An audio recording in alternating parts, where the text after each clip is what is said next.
आज के दौर में जो पोलराइजेशन चल रहा है, हम्म। तो मैं काफी यूट्यूब पे भी आपका वीडियो देखता हूँ और काफी हम्म। न्यूज भी कंज्यूम करता हूँ। तो हम्म। मैं बहुत ही हाइपर हो जाता हूँ ये देख के। तो हम्म। ये केस में शांत कैसे रह जाए?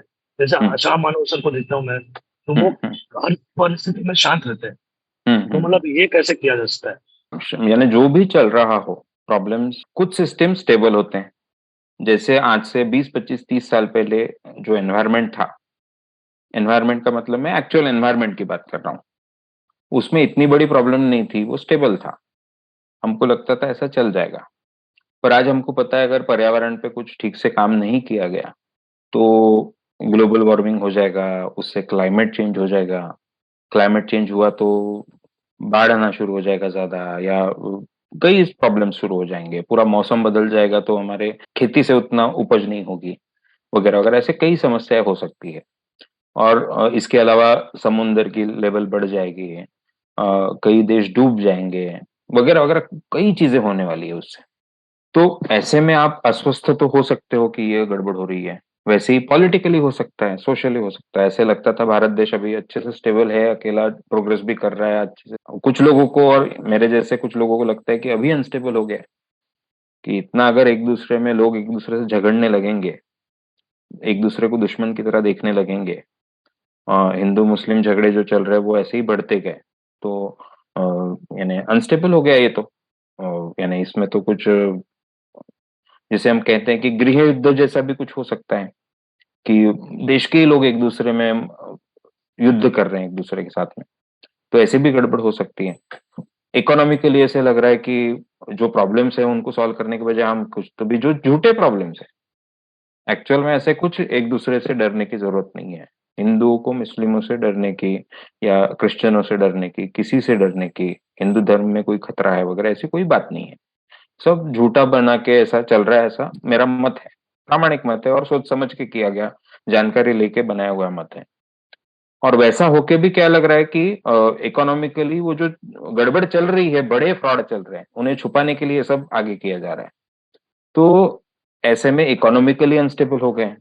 देश जो सीधा ऊपर ऊपर जा रहा था, या कम से कम एक लेवल पे वो प्रोग्रेस कर रहा था, अब बहुत नीचे जा रहा है और लोग मानने को भी तैयार नहीं है, क्योंकि पूरा झूठा नॉलेज, झूठी न्यूज उन तक पहुंचाई जा रही है, वगैरह वगैरह। अब ये सब चल रहा है। ऐसे में मुद्दा ये आता है कि आप क्या कर सकते हो। तो हमेशा, तो ये सब जो चल रहा है इसके बारे में जानकारी होना, पता होना, ये हो गया आपके सर्कल ऑफ कंसर्न। ये विषय बहुत अच्छा, स्टीफन कोवी की जो बुक है 7 हैबिट्स ऑफ इफेक्टिव पीपल, उसमें ये अच्छा मुद्दा लिया है कि सर्कल ऑफ कंसर्न क्या है आपका। तो कुछ लोगों को छोटा होता है, बस मेरा पैसा मैं कमा लूं, मेरा जॉब मुझे कर लूं, वगैरह वगैरह, वो मुझे पैसे आ रहे हैं, मेरे फैमिली का मैंने देख लिया, ठीक से हो गया।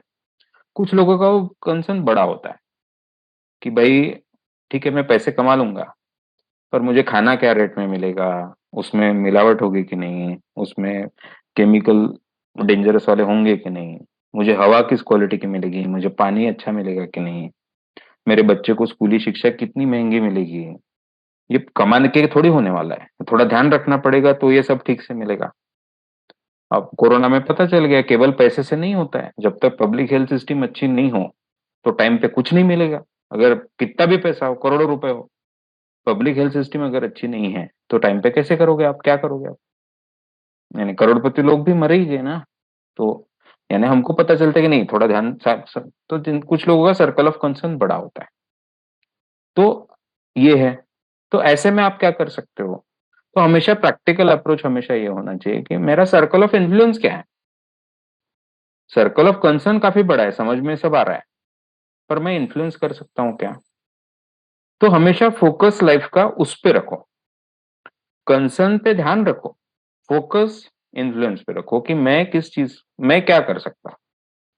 तो मैं कितना कर सकता हूँ, तो मैं लोगों को अवेयरनेस बना सकता हूँ, बढ़ा सकता हूँ। नहीं माने लोग तो ठीक है, फिर मैं क्या करूंगा, है ना। तो वो मुझे ध्यान रखना पड़ेगा। तो मेरा इन्फ्लुएंस कितना है, मैं वो इन्फ्लुएंस बढ़ाने की कोशिश करूँ। लोग कन्विंस नहीं हो रहे तो बोलने का तरीका और अच्छा करूँ। और कन्विंस नहीं हो रहे तो और क्या-क्या उनको क्यों नहीं कन्विंस हो रहे? उनको कौन-सी चीज़ गलत पता है? उनके पास क्या झूठी चीज़ पहुँची? यानी ये मुझे ध्यान रखना पड़ेगा। तो इस तरह से मैं क्या कर सकता हूँ, इस पे ध्यान रखना है और वो करना है अच्छे से। तो और जिन चीज़ों पे आपको कुछ नहीं करना है या आप कुछ कर नहीं सकते हो, उसकी चिंता करके भी कोई मतलब नहीं है। वो फैक्ट है। अभी क्या दिख रहा है? ऐसा चलता रहा तो हो सकता है देश के फिर से टुकड़े हो जाएँ। ऐसा ही चलता रहा तो हो सकता है देश पूरा फाइनेंशियली बैंकरप्ट हो जाए। हाँ, हो सकता है। होगा तब देखेंगे अब क्या कर सकते हैं। उसके लिए जितना कर सकते हैं हम कर रहे हैं। यानी ऐसे देखना चाहिए कि मैं जो कर रहा हूँ, वो अगर उस पे कोई परिणाम नहीं डाल सकता है या मैं कुछ कर ही नहीं सकता हूँ, तो उसके बारे में सोचने में कोई मतलब नहीं है। और अगर मैं कुछ कर सकता हूँ, तो जितना मैं कर सकता हूँ उतना मैंने करना चाहिए। तो फिर उतना कर दो। अगर आप करने लगे तो रिलैक्स हो जाते हो। भले ही आप छोटा-सा ही कर सकते हो। जैसे अभी शाम मानव सर हो, अभी बागेश्वर के वक़्त हुआ, तो इतना खिलाफ बोला गया, इतने झूठा ट्रोलिंग हुआ, जबकि ज़्यादातर लोग श्याम मानव सर के साथ में ही थे। पर वो झूठा ट्रोलिंग होते हुए भी हम क्यों रिलैक्स थे?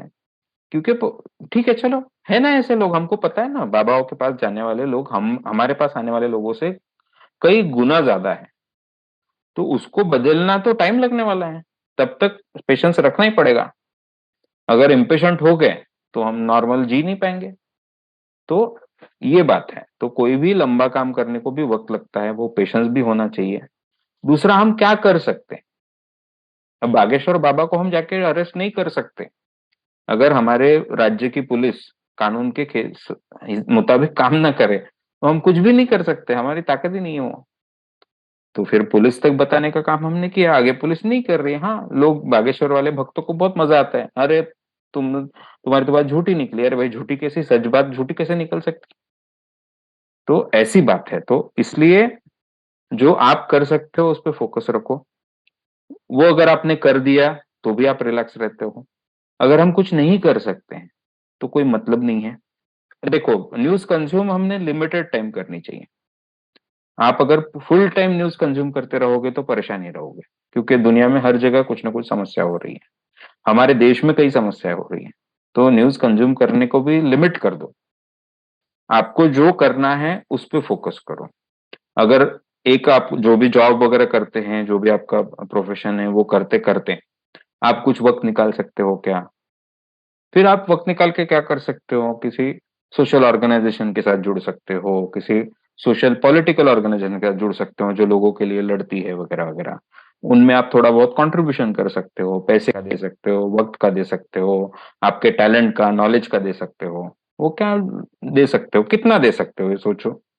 और उसके हिसाब से वो अगर करते रहो, वो बैलेंस आपको रखना पड़ेगा, वो एक सेंस आपको तैयार करना पड़ेगा कि मैं कितना खुद के लिए करूँ, कितना ये सारी चीज़ों के लिए करूँ। वो आप सोचिए और उसके हिसाब से आप डिसीज़न लेते जाइए। तो मुझे लगता है मानव सर वग़ैरह इन चीज़ों का बैलेंस रखते हैं। उनको समझ में होता है कि भई ये सब हमारे हाथ में नहीं है, तो हमारे हाथ में जितना है उतना करते हैं। उसमें रिस्क लेके करते हैं। अभी मानव सर को सिक्योरिटी है फुल टाइम। अब मेरा नंबर था तो मेरे नंबर पे धमकी आई तो मुझे सिक्योरिटी मिल गई तब से। ये है यानी डेंजर होते हैं, पर उसमें भी हम सेफली रह के ही करने की कोशिश करते हैं और रिलैक्स इसलिए रहते हैं कि फ़ोकस हमको रखना पड़ेगा।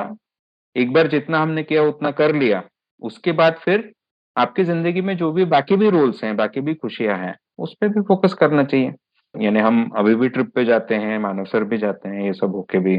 बाकी जो भी रोज़मर्रा का रोज़ की खाना खाना हो, फ़िल्में देखना हो, टीवी देखना हो, वो सब एन्जॉय करते हैं।